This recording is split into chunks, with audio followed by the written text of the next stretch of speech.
Joining us to discuss this is Eleanor Clift. She's a political analyst with the Daily Beast. From Charleston, Eric Bolling is a conservative political commentator and host on crtv.com.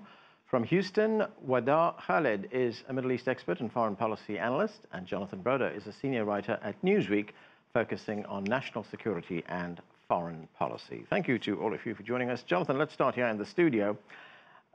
We heard those comments there from President Trump, pretty clear from the White House that they're not going to be doing anything about this beyond what they've done already, which is to sanction 17 people who may or may not have been involved in this kidnapping and murder. But was it perhaps a little bit naive of people like us to expect this president to do something against Saudi Arabia, or indeed any other president, given it is Saudi Arabia? Saudi Arabia and the United States have a very, very important strategic relationship, and it goes back to the 1940s. And not only is it important to the United States, but for this particular president, it is extremely important because he's basically put all of his eggs for his Middle East policy in the basket of Mohammed bin Salman. And you have to draw a distinction between Saudi Arabia, or try to draw a distinction between Saudi Arabia and the Crown Prince. The administration is looking toward MBS, as he's known, to deliver Palestine for an agreement with the Israelis, a Middle East agreement there, a peace agreement. He, as Nathan has said, looks to Saudi Arabia to be the leader of the Sunni world and push back Iranian encroachment into the Middle East.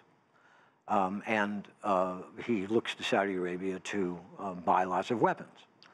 Now, the problem is that MBS is, I would say, an unstable, thuggish leader. He's young, he's untested, he makes rash decisions, as we've seen with the war in Yemen and his isolation of Qatar. And the challenge for the United States is to find a way to maintain its strategic relationship with Saudi Arabia, but to indicate that it does not agree with MBS, and to find some way to move him to the side. Now, it's going to be very, very difficult, because as the King Salman, is 86, 87 years old. He's got dementia. He's not all there. Everyone knows that. And as someone said, MBS is not only number 2, he's also number 1. So it's a very, very difficult needle to thread.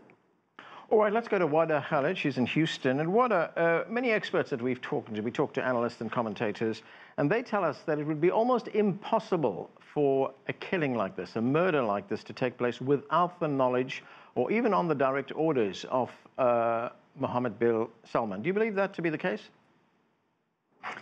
I believe the CIA gave a very telling report in saying that, that the Crown Prince was behind the killings or knew of the killings. And so it has been extremely concerning to see the President of the United States oppose a U.S. intelligence agency for his own policy. And in doing that, he's showing that he's putting not America first, but he's putting Saudi first to the detriment of the country. And so I find that extremely concerning. And we've seen that trickle into policies such as Yemen. And, what's behind this is arms sales. And so when we're looking at this, what's going on, we have to look at it as a whole picture and think about whether the president is actually putting America first. And in this case, I don't think that he is. And Wardah, when you say the president's actions works to the detriment of the United States, how does it do that? Well, when you look at, for instance, the war in Yemen, where the U.S. is part of the Saudi coalition there and is providing logistics support, is providing, until very recently, refueling, and also billions of dollars of arms sales, we are complicit in the humanitarian crisis that's going on there, right? We've got 500,000 children that are at risk for death if the war doesn't end soon because of malnutrition. You've got cholera cases heightening every single week.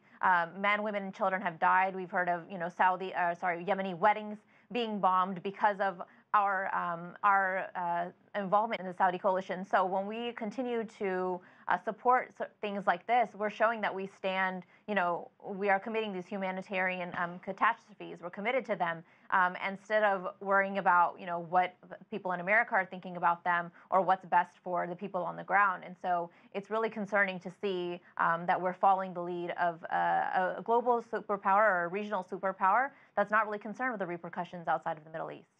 Eric, we have heard about the role that money plays in this relationship between the United States and Saudi Arabia, Saudi investment, Saudi Arabia buying arms from the United States. Let's listen to what President Trump had to say about that. Let's watch.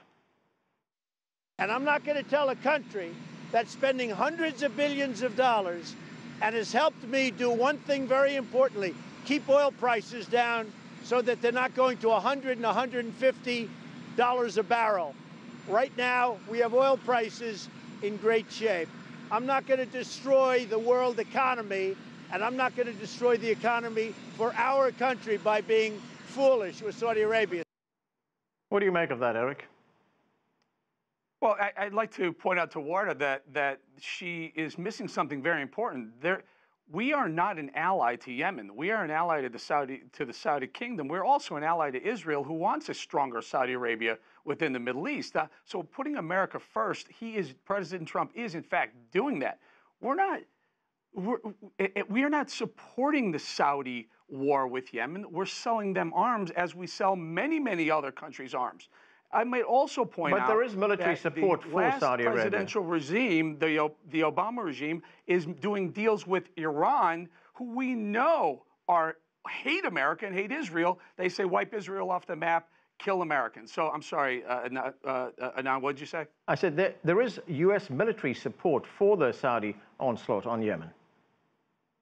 Well, we're an ally, and they're an ally to us. They're our eyes and ears in the Middle East. They're probably our strongest ally in the Middle East, as well as Israel. And of course we're going to support them, and they supported us when we had to enter a war within the Middle East. Now, I think Jonathan is right on some things as well, but Wardah, you cannot say that being an ally to Saudi Arabia is against American policy or not putting American interest at the forefront. Of course, well, if I may interject here, when I'm talking about it putting Americans in danger, what I'm talking about is potential war with Iran. So, if you are considering Iran and Saudi Arabia at war in the region, then what happens to America when we continue to support Saudi Arabia and support them all the way until war with Iran? We saw how terribly the war with Iraq turned out. We're still in a war in Afghanistan 17 years later. So many American soldiers have died. So many civilians have died on the ground there. Listen, Wardah, I agree with you. More war. Okay, one moment, Eric. Just one moment. Go ahead, Wardah. I disagree with putting American people in harm's way in the Middle East. I disagree with that completely. However, if Saudi Arabia does go to war with Iran officially, of course we should support them. Not physically with troops, but certainly support them with arms deals and with logistics. Of course we should. All right, let me bring it back to the studio to Eleanor Clift. Eleanor, if we look at the message coming out of the administration here in Washington, if we look at what's coming out of the CIA, there was this report in the Washington Post with the CIA saying that it believes that Mohammed bin Salman took the decision for Khashoggi to be killed. Then, shortly afterwards, there was a statement from the State Department saying, well, not so fast. There is still an assessment being made. Conflicting messages. What does that tell us? This administration is all about mixed messages, and I think that the president, in some of the facts that he's asserting, number one, that oil prices would go through the roof if he were to punish Saudi Arabia in some way. First of all, we are not as reliant on Saudi oil as we once were. Second of all, when you have arms deals, we should never be in this position as a country that we need the arms deals more than the people who are buying arms from us. And previous presidents who have had, as Jonathan pointed out, many difficult times with Saudi Arabia over the decades, generally what they do is they stall arms sales. They send a message in some way that the Saudi behavior is inappropriate. And you do now have some restlessness in the U.S. Senate, certainly about the war in Yemen. There is no U.S. national interest for this country to be involved in that war, and the war is being conducted in the most brutal way. So I think we're going to see some pushback from the United States Senate. But we have a president who picks and chooses what he calls facts to suit what he wishes to do. So, and right now we don't have a Congress that is willing to stand up against him. That might change in the new year. Jonathan, go ahead. One thing I'd just like to add to what Eleanor said is that in the relationship between the United States and Saudi Arabia, as I mentioned before, because Trump has put all of his eggs in the basket of Mohammed bin Salman, he doesn't use the leverage that the United States has on Saudi Arabia. We have a lot of leverage on Saudi Arabia. As Eleanor said, we don't need their oil as much as we used to. The Saudi armed forces, both their National Guard, which is internal, and their Air Force and their military that tries to project some power outward, they are all armed with American weapons. What about the point that Eric brought up, that the United States needs Saudi Arabia there because of the conflict between the Palestinians and the Israelis, A, and B, because Saudi Arabia is an ally against Iran? If MBS were able to deliver, I would agree with Trump. But on all of the situations where Trump is depending on MBS, he hasn't delivered. He hasn't. He recognized the American or accepted the American move of the American embassy to Jerusalem, getting his father angry. His father had to pull him back. This is King Salman, and basically said, "No, sorry, we're not going that far." So he clipped his wings on that. He doesn't have the power to deliver the Palestinians that Trump thinks he has. On oil, when Trump, the Saudis loved it when Trump was saying that he was going to reduce Iran's oil exports to zero, but then he gave 8 countries, big countries, China, India, Turkey, waivers. Yeah. So what did Saudi Arabia do? They didn't increase their oil supply to make up for Iranian oil. They cut their oil production. So I just want to point out that Israel is the other member in this troika with MBS and the president, and there is a lot of concern, unease in Washington that what Netanyahu really wants is a conflict with Iran, and so I think that's the underlying fear here, is that the president is getting too sucked into this relationship with Saudi Arabia, and that could actually lead to a confrontation that I don't think the president wants, but that could happen. Right. Eric, let's get some clarity on what we've been hearing about Saudi involvement in the United States. The president says that Saudi Arabia is going to invest and spend $450 billion in the United States, 110 billion of that for arms. But I was wondering, is there any truth to that? Because we had a report from CNBC which said that that money has not come through. NPR reported that the only arms deals that have been done during the Trump administration is worth $4 billion, not anywhere near $110 billion. So where does the president get these numbers from?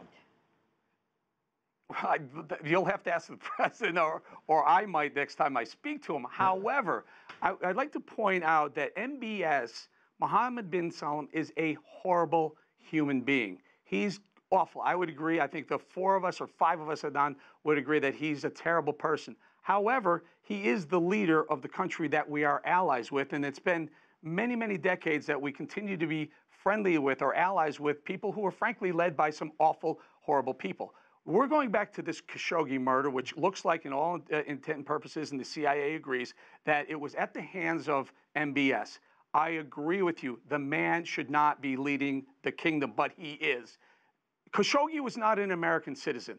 We don't have a major fight with the Saudis over Khashoggi's death. I understand he was here. He left on his own free will. He went back. He was murdered. Terrible situation. But do we really eliminate or break an alliance that's gone back the better part of 77 decades, 70 years, over a Saudi being murdered by his own leader? I don't think we do that. Meanwhile, we have atrocities going on in Iran that dwarf this, and we have people on the left in America saying, oh, we should be friendlier with Iran and cut off diplomatic relations with Saudi. The world has gone backwards, and I think it's because everyone is trying to hit Trump for it. Right. What do you make of that? That it was Saudi Arabia killing one of its own citizens. What's in it for the United States? I think it's really important to look at why have we had this decades-long relationship, and is it still benefiting us in the United States? I would argue that it's not. When looking at the economic benefit that President Trump is allegedly pointing to in arms sales and investments, Eleanor. a lot of this has been thrown, a lot of this very overblown. So you've got several multi-million dollars, $100 million, $110 million or billion dollars of arms sales.